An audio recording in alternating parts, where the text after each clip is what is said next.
And while I'm doing this, I get the most random phone call I've ever gotten.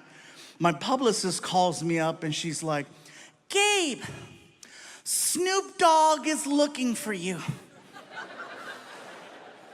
Excuse me? Snoop Dogg, I know who Snoop Dogg is, but what do you mean he's looking for me? Well, is he looking for me or is he looking for me?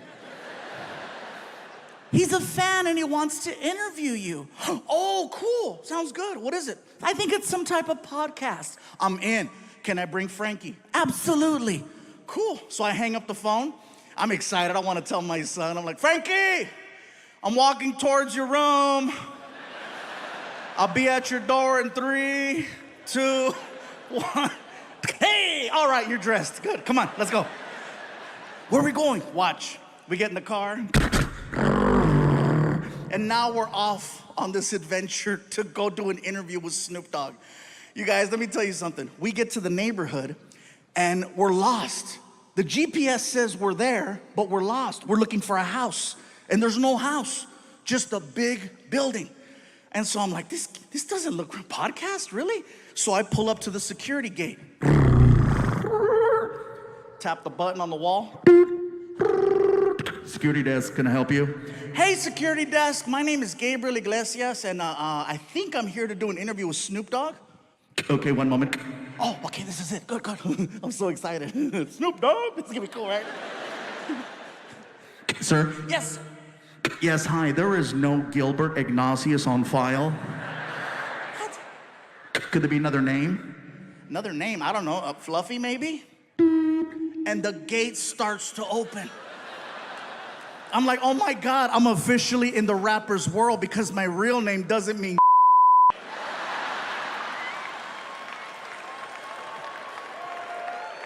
So we drive in. And we're passing all of these reserved parking spaces. Reserve. And we get to my space, which is basically an orange cone that has Fluffy handwritten on it. And a bunch of other names crossed off. So Frankie moves the cone, I park the car.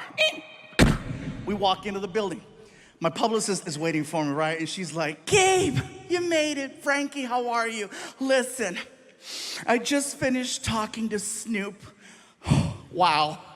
He is everything you think he is and just a little bit more. He is so sweet. I cannot believe he was charged with double murder. He told me to just walk you guys into the studio and he'll be right back. He said he had to go outside and get in the right headspace or something. Okay, cool. So she walks us into Snoop's studio. I'm thinking I'm there for a podcast. Come to find out, it's for a TV show. Snoop has a TV show where he interviews celebrities. Everyone in the room is waiting for Snoop to return. You can hear the small talk,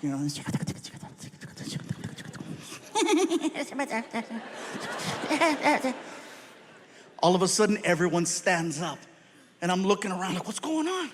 And I look at the door to see if Snoop's walking in, and I don't see him.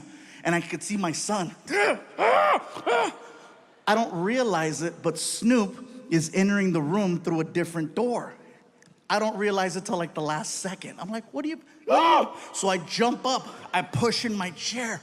I'm so nervous, I don't know how to address him. So I'm like,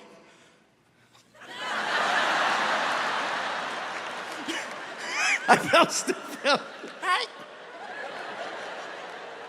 Snoop walks over to me and he's so cool, you guys. He's so cool. He walks over to me and he grabs my hand.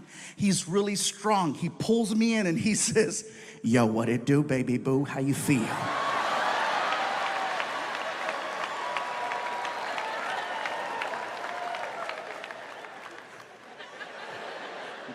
Thank you for having me. Yeah. Can I sit down? For sure. I sit down, I look over, I see my son. My son's like...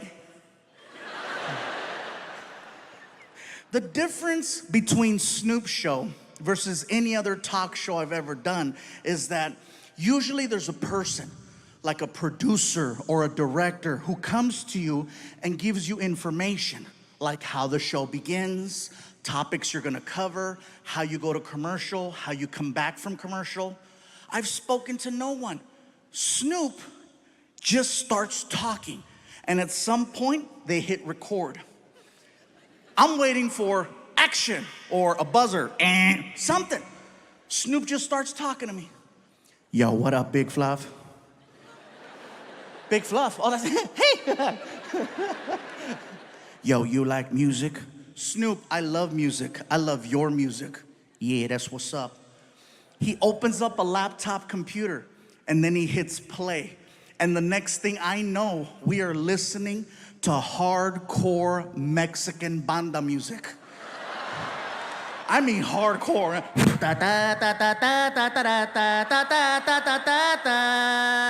And you can hear gunshots in the song.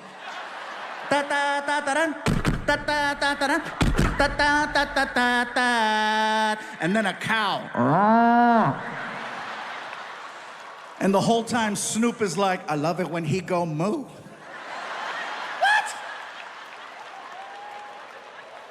I feel like he's messing with me because I'm Mexican, right?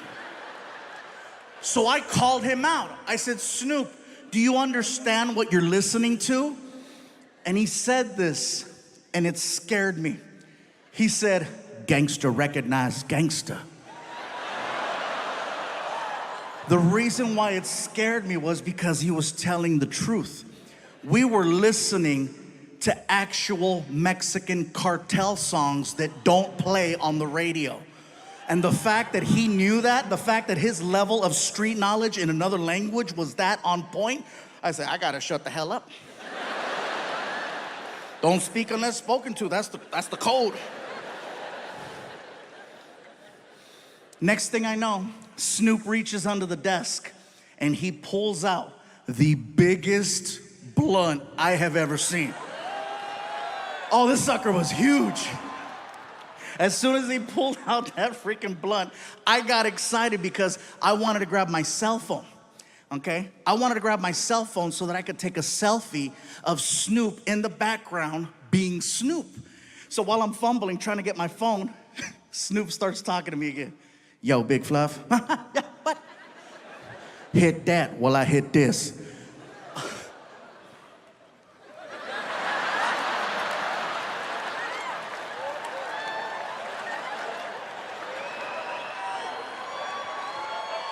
The second I went like that, all of the cameras in the room, red light, red light, red light, red light, red light. My publicist is like, no! My son is like, yeah!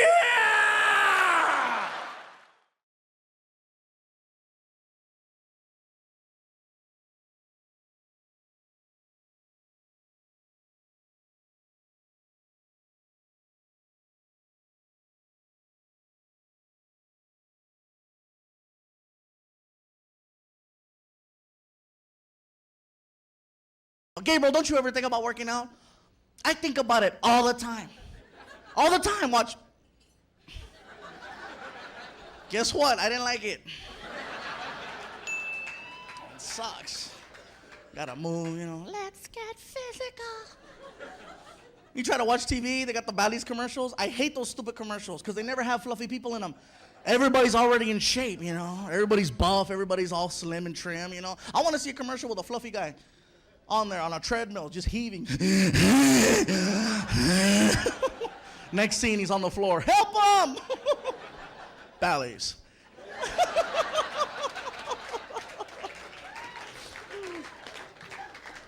Working out. Every time I get motivated to try to work out, this is how I pump myself up, right? I'll pop in the Rocky DVD.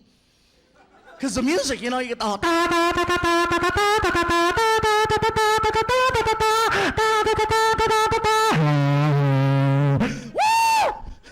As soon as the movie's over, I turn it off, and the regular TV comes back on, and never fails. I want my baby Chili's, baby backwards.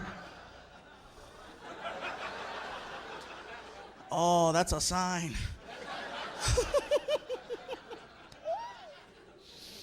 Yeah, the gym. People say too, you know, well, you don't really have to work out. Just, you know, walk a little bit. I always hear that. Gabriel, you should walk. Why don't you walk? Go walking. You should walk. I'm gonna walk away from you. Leave me alone. badgering me. They say you should eat right, eat reasonably. I don't know what that means. Like I said, food is my drug, and my problem is I try to live every single day out, to the fullest. Because you never know when it's your last day. I watch the news every day, and they're always depressing me, more problems, and it's the world and the this and that, and it can't even rain in California without everybody freaking out. Okay, don't get me wrong, this time it rained, and there was a lot of water, but you know what? They were reporting the first day like it was the end of the world. The guy was out there. We're standing here live in front of Walmart where apparently the torrential downpour has surprised Southern California. Ma'am, can you tell us, what do you see? Dear God, there is water everywhere. I walked inside Walmart 45 minutes ago. It was dry. Now look at, oh my God. Why being so dramatic for? In other parts of America, it rains 3-4 times a week. I've seen that same interview on someone's house. Not in their house, on their house, because the floods came in. And they're like, whatever. Sir, at what point did you realize that there was a serious problem with the water? I tell you what, see, I woke up about 4:30 this morning. I come downstairs, I said, somebody put a lake in here.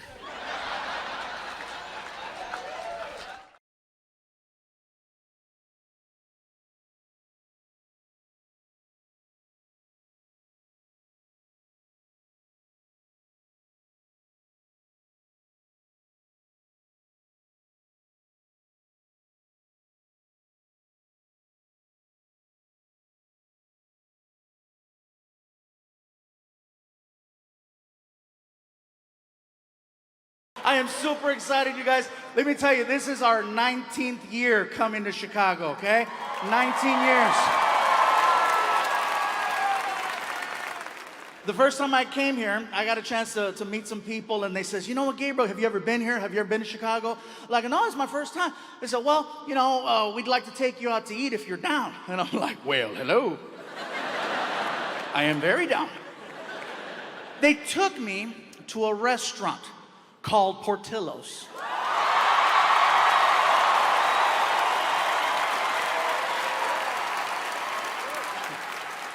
You heard of it? So we get there, and it was very, very good. The hot dogs were delicious. I had a chicken chop salad, it was amazing. Had a beef dip, really, really good. But it wasn't until the meal was almost over that these new friends of mine said, we'd like for you to try something you might not have ever had before. And I'm like, that's not likely. I said, well, what is it you want me to try? And they said, well, they sell a thing here at Portillo's called a chocolate cake shake.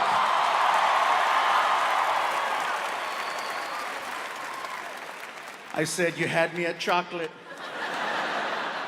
They said, well, you got to go up to the special window and you got to order it from the lady. So I'm like, okay, cool. So I get up and I walk over to the lady and she's like, can I help you? I say, yes, my friends are telling me that I need to try this thing called a chocolate cake shake. Okay, what size would you like? How good is it? You want a large. All right, can I please have a large chocolate cake shake? No problem. There I pay. And she turns around. She turns around and she walks over to this little refrigerator that's on the counter. And she opens it up and she pulls out a piece of chocolate cake. And I'm thinking to myself, she must misunderstood what I said. I didn't ask for a piece of chocolate cake, I asked for a chocolate cake shake. She must have heard what I was thinking because she's walking by and she's like, it's gonna happen.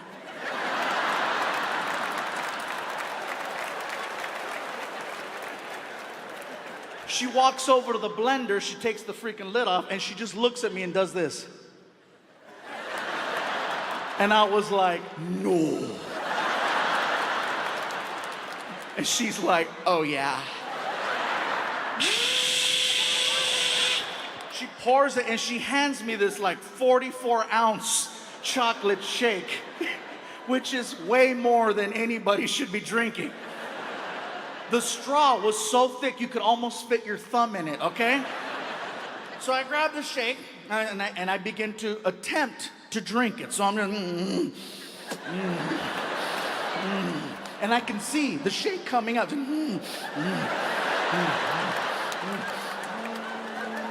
and it hit, and then all of a sudden, woo!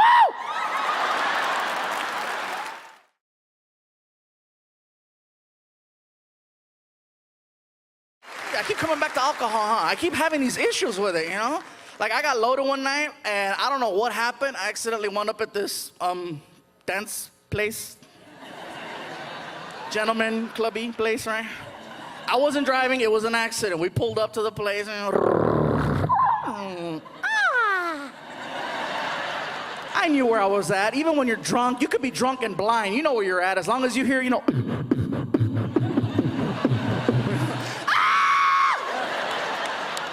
I walked in there and I got recognized by one of the dancers, and you gotta call them dancers or entertainers or they get mad at you. They'll get mad. I am not a stripper, okay? I am an entertainer. I'm like, no, I'm an entertainer. You're nasty.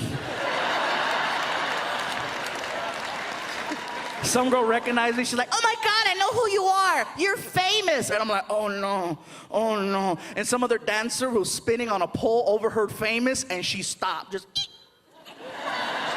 She walks over. Oh my God, you're famous? Can I have your autograph? I said, you don't even know me. I don't care. Sign it. Okay, relax. What's your name? Diamond. What's your last name? Rodriguez. To Diamond. With all my love and affection. Hurry up. I got mad, so I wrote George Lopez.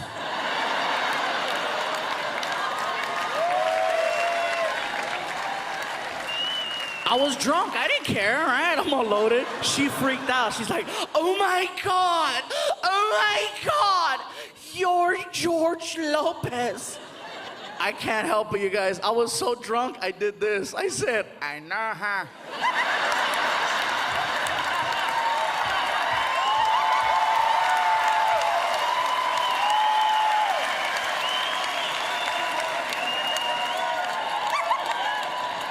Hey, cabrona, why you crying?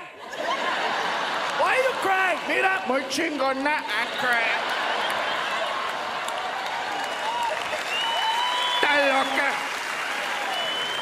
I won't lie, you guys. George knows I do that. I don't think he likes it.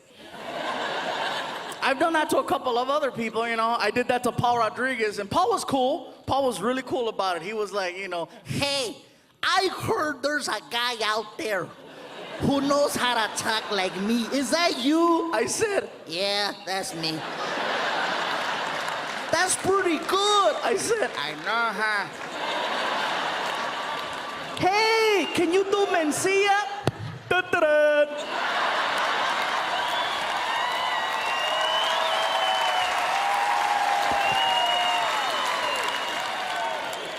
That's how you do it.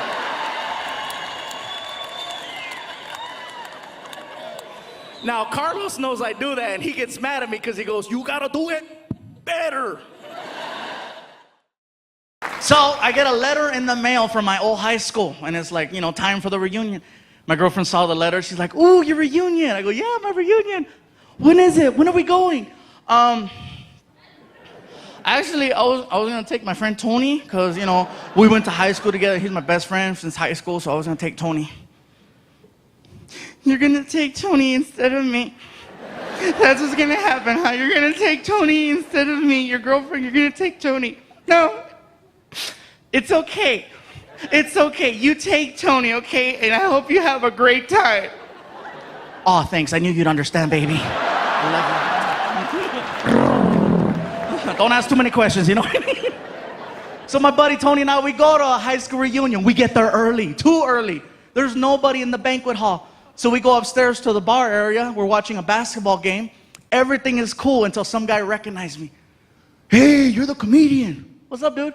Dude, funny, bro. Let me buy you a shot. Actually, man, I have my reunion right now, and I don't want to show up drunk. Oh, I see how it is, bro. You're too good, huh? That's what it is, huh? Excuse me, George Lopez.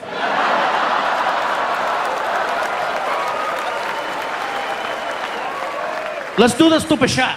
All right, bartender shot. So he freaking makes a double. And we freaking cling, cling, and slammed it. I'm like, oh, thank you, man. Thank you. Let's do another one. Oh, hey, man, I'm okay. Thank you. See how it is, Paul Rodriguez? Let's do another shot. And he kept this pattern going. He must have had like 7 comedians behind his freaking wallet, you know? One after another. I got so drunk. I was that level of drunk where you can't even walk straight. You got to look at the ground to navigate, you know? You're just kind of... I get to the reunion. There's a lady at a table, and she's got stickers on the table that say, hello, my name is. And then with a Sharpie, you write your name. I was so drunk, I couldn't even write Gabriel. I wrote Flaco, which is Spanish for skinny. So, you know, I freaking write that, stick it on, and we walk in. The party's going on, you know. I'm trying to find a table. My buddy Tony took off. I couldn't find him. I'm sitting there. I'm like, oh my God. Oh my God. All of a sudden, the lights come up, and the class president is holding the microphone. Hello, everyone. Welcome to the Wilson High School class reunion. Let's just cut to the chase, find out what everyone's been up to, and keep the party rocking. So she pulls out a list. Who's done this? Who's done that? Who has the most children? Some girl in the back. 7. Everybody's like, puta. Now you remember. Okay. All right? She keeps going down the list. Who's done this? Who's done that? Who's been on television? Everybody at my table who wasn't talking to me before, you know, they weren't talking to me before. Now they're like, right here, right here, right here. I'm like, no, I'm drunk, no, shh. Sure enough, here comes the girl. Oh, we have a celebrity over here. Come on, say something. Get up here, Flaco. Come on, Flaco, get up here. No, I'm okay. Oh, come on, get up here. Are you too good or what? So I got mad and I jumped up. I'm not too good.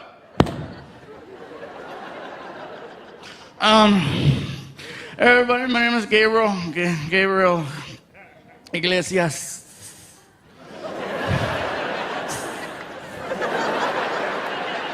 I don't want to say a whole lot right now because I've been drinking and I don't want to say nothing stupid. It's really nice to be here with everybody.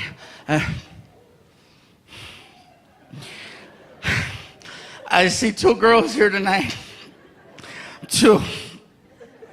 Who, when I was in the 12th grade, I asked out to the prom.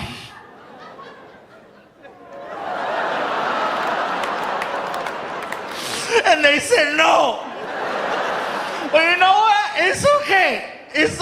Let me go. It's okay. You know what? It's okay because like she said, I've been on TV.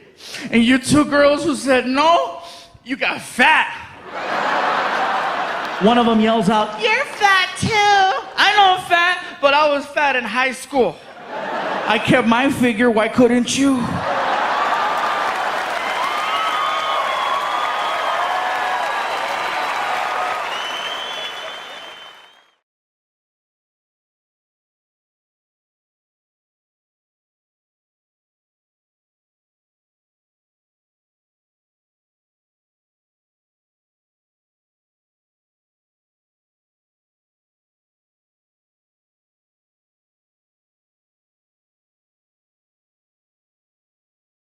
So then, she walks me into the doctor's office. I sit down, doctor walks in, and we spoke for an hour. In a nutshell, what he says is that he wants to take my stomach, which in his opinion is the size of an NFL football, and he wants to cut it and make it the size of a hard-boiled egg.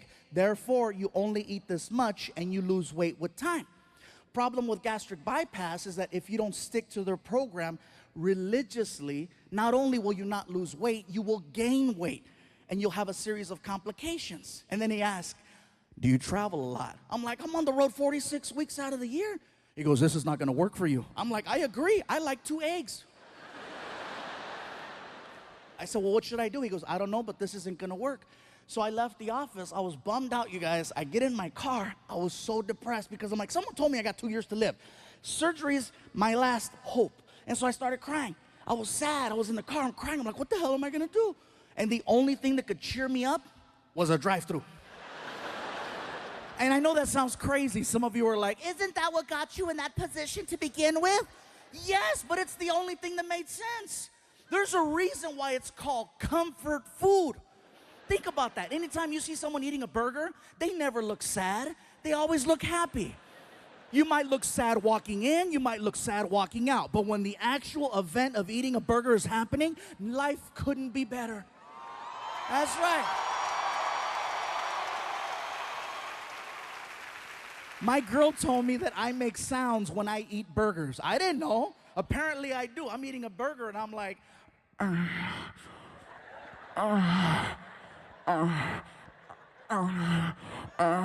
She was like, are you eating that or are you eating that?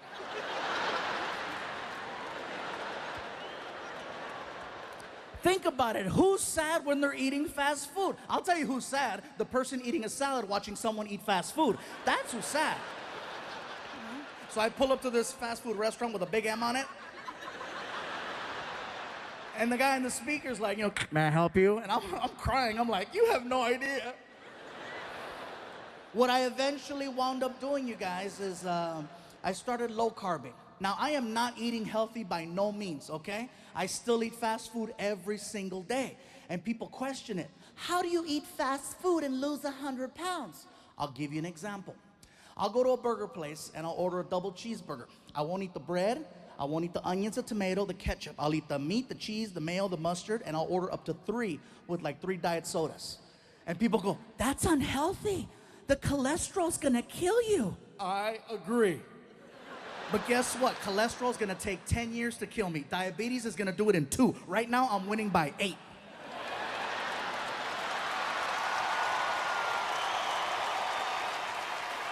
Hell yeah, that's called fluffy math, bro. There's a lot of people mad in here right now. Fluffy found a loophole, yes. So I started low carbing, I started doing yoga, and I know that sounds like a joke right there. Yeah, some of you are like, he means yogurt. No, yoga.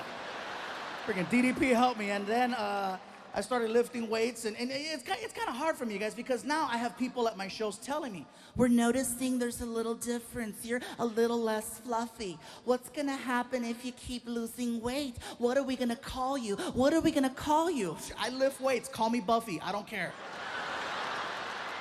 The point is that I'm not trying to lose weight for vanity's sake. I'm very secure. The point is that I'm trying to lose weight so I can be around for my family, so I can be around for my friends, and so I can be around for you.